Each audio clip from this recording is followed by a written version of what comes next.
रो रो करके अंशुमान का बुरा हाल है। हे गोविंद क्या कर दिया तुमने, हे नाथ क्या कर दिया, फलता फूलता परिवार मेरा नष्ट हो गया। आप तो अजन्मा ब्रह्मा जी से भी परे हैं।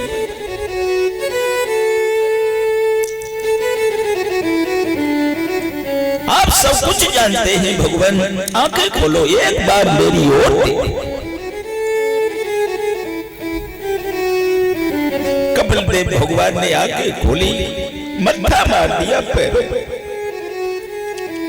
हे भगवान, आज मेरा सब कुछ उजड़ गया। जब परिवार उजड़ता है तो व्यक्ति कोन में बैठ के रोता है, दिन में रोता है, रात में रोता है। मेरा सब कुछ चला गया।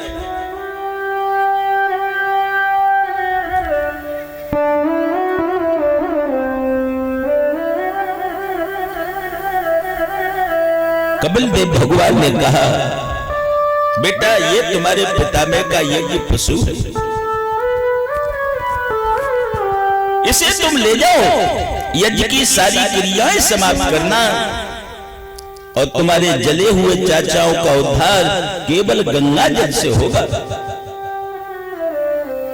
गंगा मैया आएगी, राग से स्पर्श होगा तो तुम्हारे 60,000 चाचाओं का उद्धार हो जाएगा। वो कृष्ण भगवान की। अंशुमान घोड़े को लेकर के आया, दादा सगर को सारी बात बताई। महाराज सगर ने यज्ञ की सारी क्रियाओं को समाप्त किया और समाप्त करने के बाद में अंशुमान को राजा बना करके महाराज सगर वन के लिए चले गए। बुढ़ापा सबसे खराब है, घर में तमाम समस्याएं होती हैं, इसलिए चौथे पन में राजा वन में जाते हैं, एकांत में निवास करते हैं, कोई खटखट न हो, कोई झंझट न हो। अंशुमान ने गंगा मैया की तपस्या की, है गंगा महारानी मेरे चाचाओं का उद्धार कर, मेरे चाचाओं का उद्धार हो जाए। हे गंगा मैया, तपस्या करते करते सारा जीवन तपस्या में लगा दिया, लेकिन गंगा मैया नहीं आई। अंशुमान के पुत्र हुए दिलीप, मेरे बाप ने तपस्या की है अपने चाचाओं के लिए, तो मैं भी तपस्या करूंगा, गंगा को लाऊंगा। गंगा के लिए महाराज तपस्या करते हैं, सारा जीवन गमा दिया, लेकिन गंगा मैया नहीं आई। दिलीप के बेटा हुए भागीरथ, भागीरथ ने गंगा मैया की आराधना की। मेरी 2 पीढ़ी निकल गई आपका ध्यान करते करते, आपका पूजन करते करते, लेकिन आप नहीं आई और मैं भी इसी ध्यान में हूं। आप आओ मां। गंगा प्रकट हो। गंगा ने कहा, बात बताओ भागीरथ। 3 पीढ़ी का जब पुण्य उदय होता है तो ज्ञान गंगा अवतरित होती है। बाप धर्मात्मा है, बाबा धर्मात्मा है, तीसरी पीढ़ी पर ज्ञान प्रकट होगा, लोग साधु बनना शुरू हो जाए। भागीरथ ने कहा, मां मेरे पुरखों का उद्धार होना है,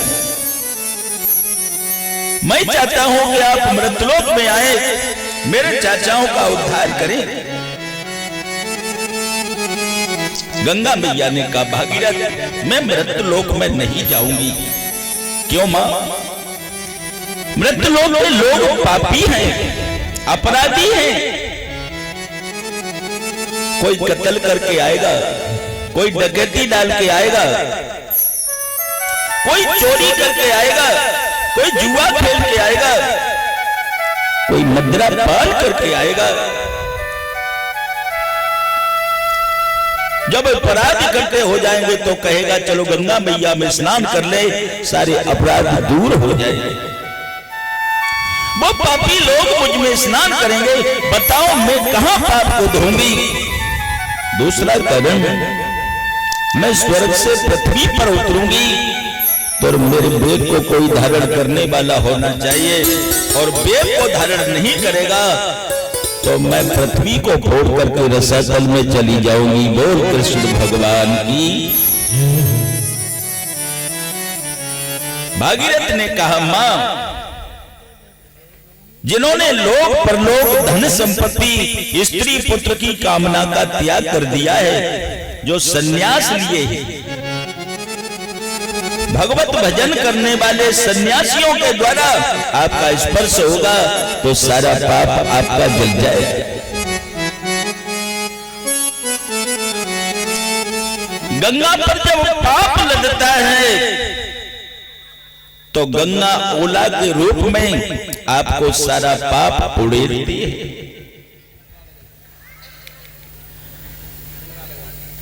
वेद को धारण करने वाला कौन है? बोल, वेद को धारण करने वाले भोलेनाथ। भोलेनाथ को याद करिए और याद दिलाइए कि मेरा आपका वायदा हुआ, पार्वती को आपने बाम अगर रखा तो मुझे भी तो कहीं जगह दो, मैं भी आपकी अर्धांगिनी बनना चाहती हूं।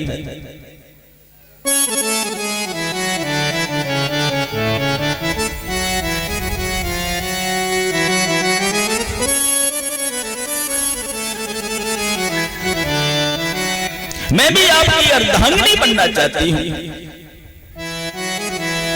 भागीरथ भोले को याद करते ही बड़े भाव से दर्शन करिए। प्रभु तेरे सुनो मेरी, प्रभु तेरे सुनो मेरी, अति वेग भवानी में शिव आप समारो जी, गंगा मां पानी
शिव आप समारो जी, गंगा पानी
भाई शिव आप समारो जी गंगा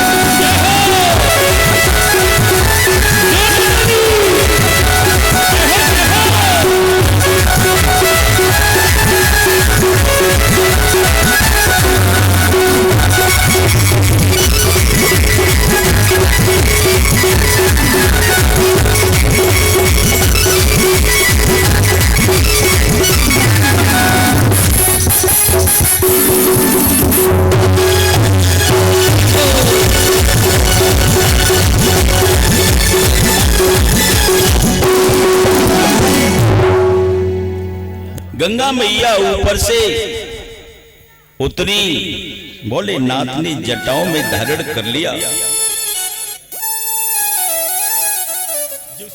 भागीरथ आगे आगे चले, मां गंगा पीछे पीछे चली।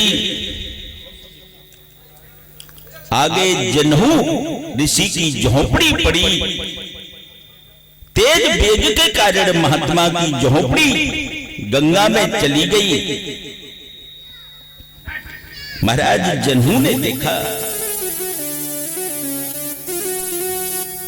इस गंगा को अभिमान हो गया।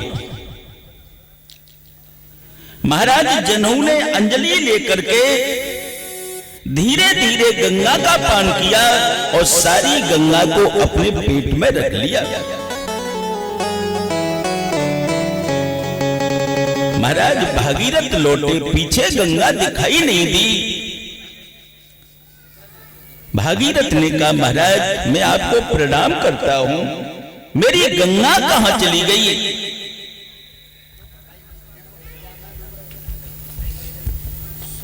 जनहू महात्मा ने कहा इस गंगा को अभिमान हो गया था, मेरी झोपड़ी का भी ख्याल नहीं किया, मैंने गंगा को पेट में रख लिया। राष्ट्र के दो संत हुए हैं, एक जनहू महात्मा ने गंगा जी को पेट में रख लिया और अगस्त मुनि ने समुद्र को पेट में रख लिया।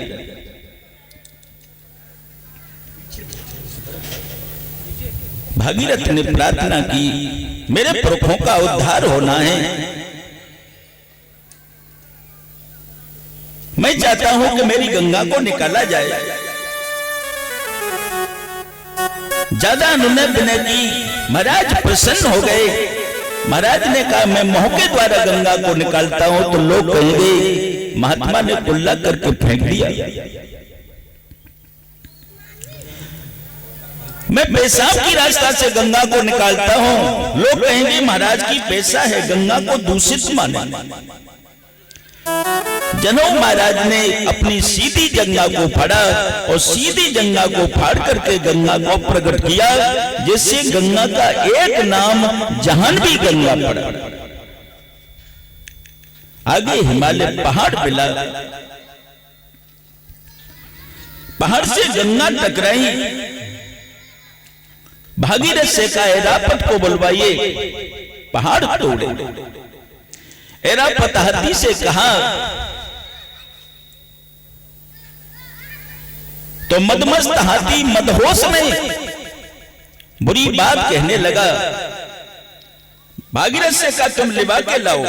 गंगा ने अपना प्रभाव दिखाया तो पैर पकड़ लिए,